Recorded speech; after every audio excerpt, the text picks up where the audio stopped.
আমি করতে পারবো না। নিজের মাকে কি বলো? এই চাকরিটা বোধহয় আমরা এই জীবদ্দশায় দেখে যেতে পারবো।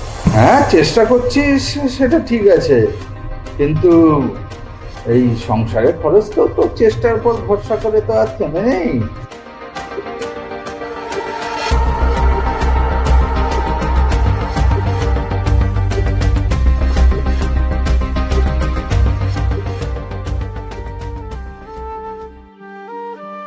কি গো, শুনছো? হ্যাঁ বলো। বলছি আমাদের ঘুরতে যাওয়ার প্ল্যানটা কি হলো? দাঁড়াও, বসকে তো বলেছি সামনে ইয়ার এন্ডিং, প্রচুর অফিসের কাজের প্রেশার, জানো তো। ও ভালো কথা, ইয়ার এন্ডিং পরে আমার প্রমোশনের কথাও চলছে। সত্যি? তুমি আগে বলো না তো আমাকে। কালকেই তো বস বললো কথাটা, তাই ভাবলাম আজকে রোববার ডিনার টেবিলে যখন সবাই একসাথে থাকবো তখন কথাটা বলবো, আর বাবা মা শুনলে কত খুশি হবে বলো তো। আগে হতে তো দাও, তারপর ওদের বলো। মা এখন থেকে জানলে আবার কত প্ল্যানিং শুরু করে দেবে। এইভাবে কথা বলছো কেন মানুষ? শোনো, ওনারা যদি খবরটা শোনে কত আনন্দ পাবে তুমি একবার ভেবে দেখছো। ওদের খুশিটাই তো তোমার কাছে সব। আমার চাহিদার কোনো দাম আছে নাকি তোমার কাছে? এই দেখো, অমনি মুখটা গোমড়া হয়ে গেল। শোনো, তুমি তো আমার সব, বুঝেছো? বাবু, ঘরে আছিস? হ্যাঁ মা। ঘরে আছিস? এসো এসো। কি রে বাবু, তুই এখনো চাটা খাসনি? হ্যাঁ মা, এই তো এখন খাবো। আমি তো কখন চা করে দিয়ে গেছি বাবু। ঠান্ডা চা খেলে তো তোর অম্বল হয়। দে, চাটা গরম করে নিয়ে আসি। দরদ একবারে উতলে পড়ছে। না না থাক, লাগবে না, আমি খেয়ে নেবো মা। বাবু, আগে তো তুই ঠান্ডা চা খেতিস না। থাক, সবকিছুই অভ্যেস করা ভালো। আমি তো আর সারা জীবন থাকবো না। আরে এসব ছাড়ো মা, শোনো বলছি বাজার থেকে কি আনবো বল। তোর বাবা বলছিল আজ একটু খাসির মাংস খাবে। মা, বাবার তো বয়স হয়েছে, এখন কি খাসির মাংস খাওয়া ঠিক? আর বাবার তো হাই প্রেশার আর কোলেস্টেরল রয়েছে। বাবা, এই যে 3 সপ্তাহ আগে বিআই মশাই এসেছিলেন, উনি তো বড়লোক জামাইয়ের টাকায় খাসির মাংস আনালেন। তখনও তো শুনেছিলাম বৌমা যে ওনার নাকি হাই প্রেশার আছে। মা, আমি কিন্তু কথাটা সেভাবে বলিনি। আমিও তো সেভাবে বলিনি বৌমা। দেখলে তোমার মায়ের কথা সুর, সব সময় আমার বাবার বাড়িটা নিয়ে কথা বলে। আরে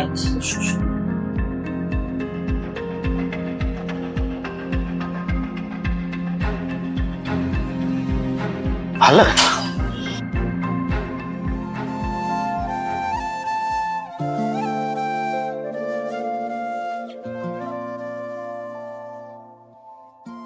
হ্যাঁ রে বাবা, আজ একটু তাড়াতাড়ি বেরোচ্ছিস মনে হচ্ছে।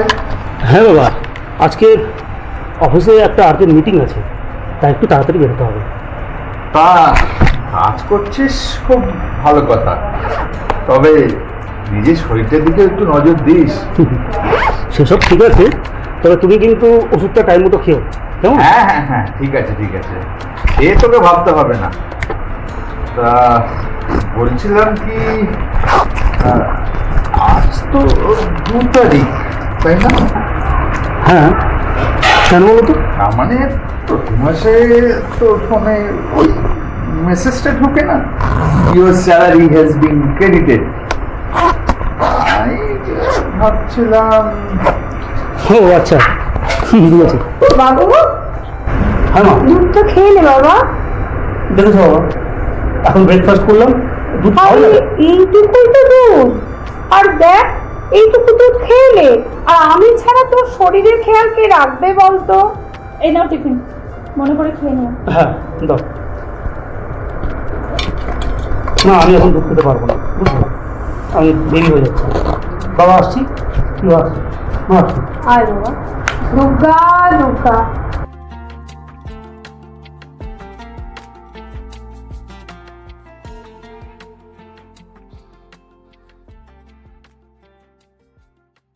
শুনলে তো আমার কথা ধরনটা?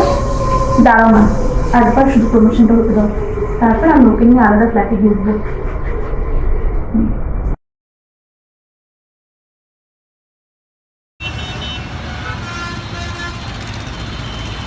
না না মা, সেরকম কিছুই হয়নি। হ্যাঁ হ্যাঁ হ্যাঁ, আচ্ছা শোনো, আমি তোমাকে একটু পরে ফোন করছি।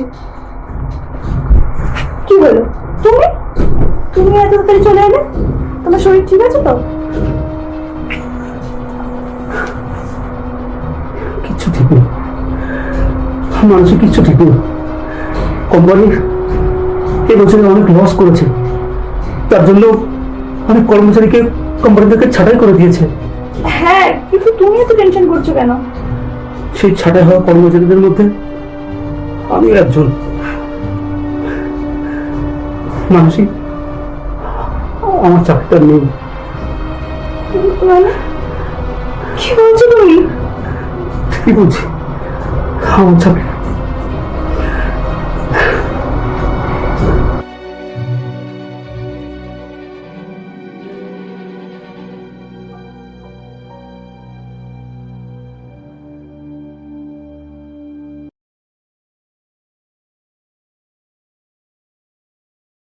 মানসী, মানসী, মানসী।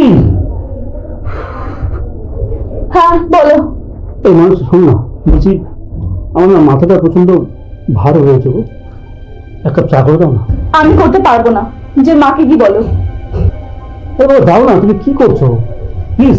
24 ঘন্টা ফোন চালাবে আর আমাকে হুকুম করবে। আরে তুমি কি করছো, দাও না, 2 মিনিট তো লাগবে, দাও না আমি রান্না করছি গো, পারবো না, যে মাকে কি বলো। প্লিজ। এরকম করো না, দাও প্লিজ, আমার ভালো লাগবে না, শরীরটা খুব খারাপ লাগছে। আমারও আর ভালো লাগছে না।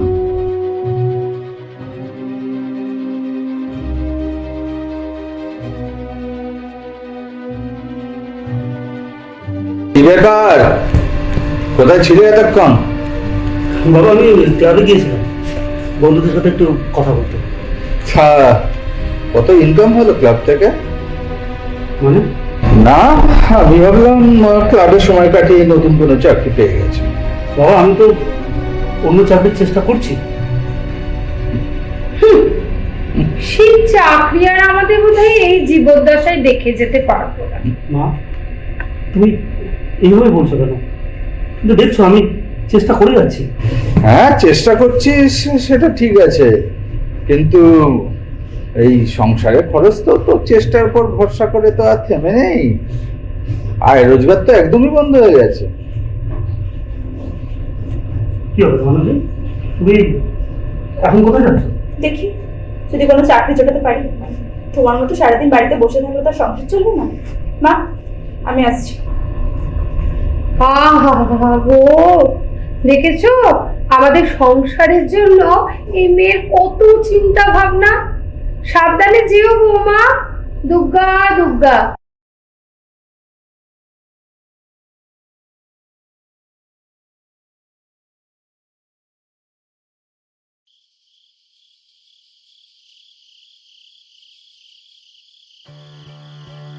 সত্যি কি শুভম এটার যোগ্য ছিল? সে তো সবাইকে ভালোবাসতে চেয়েছিল, সবাইকে সুখে রাখতে চেয়েছিল।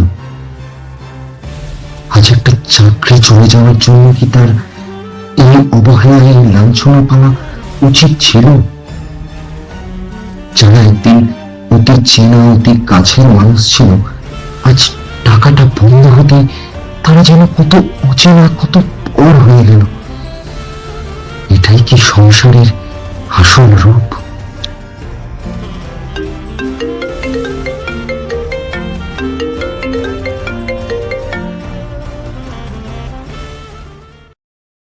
হ্যাঁ স্যার, হ্যাঁ হ্যাঁ স্যার বলুন স্যার। হ্যাঁ হ্যাঁ ওকে স্যার, ওকে ওকে। হ্যাঁ হ্যাঁ স্যার, হ্যাঁ আমি কালকে থেকে জয়েন করছি। হ্যাঁ sir, thank you sir, thank you so much sir, thank you thank you. Okay sir, okay.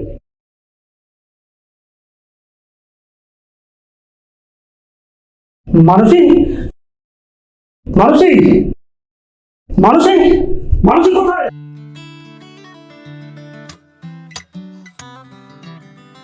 Manasi tiffin নিয়েছো? এই বাবু, এই বাবু, হ্যাঁ, মা। দুধটা খেয়ে নে বাবা। দুধটা এখন খাবো না মা, আমার লেট হয়ে যাচ্ছে। কেন বাবা? হ্যাঁ আমি জানতাম জানিস, আমার ছেলে কখনো হাঁটতে পারে না। সোনা মালিক আমার, জানি তো তুই চাকরি পাবি। আমার ছেলে বলে কথা, এক ধাক্কায় একদম ডবল মাইনের চাকরি বাগিয়ে নিয়েছে। I am proud of my Son. Good good good good. এই, চলো না গো, আজ বিকালবেলা ওই বাড়ি থেকে একটু ঘুরে আসি। আজকে হ্যাঁ, মা বাবা খবরটা শুনলে খুব খুশি হবে। তুমি আমার real hero, I love you. দাও, আমি আগে একটু ফোন করে আসছি। ঠিক আছে।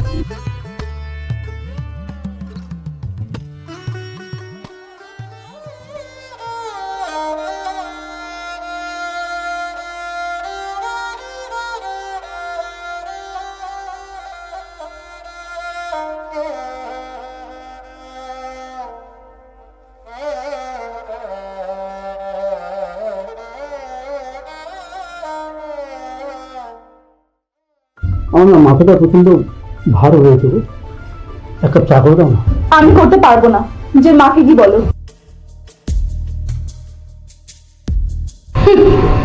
এই চাকরিটা বোধহয় আমরা এই জীবদ্দশায় আর দেখে যেতে পারবো না।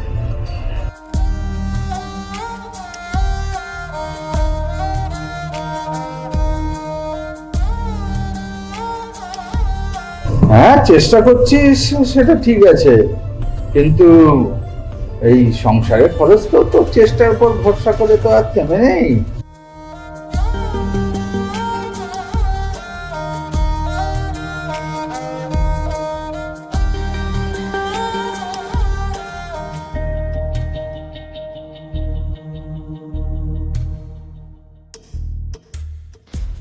এটা আসলে একা সোহমের গল্প নয়, এরকম সোহম আজ সমাজের প্রতিটি ঘরেই বাস করে।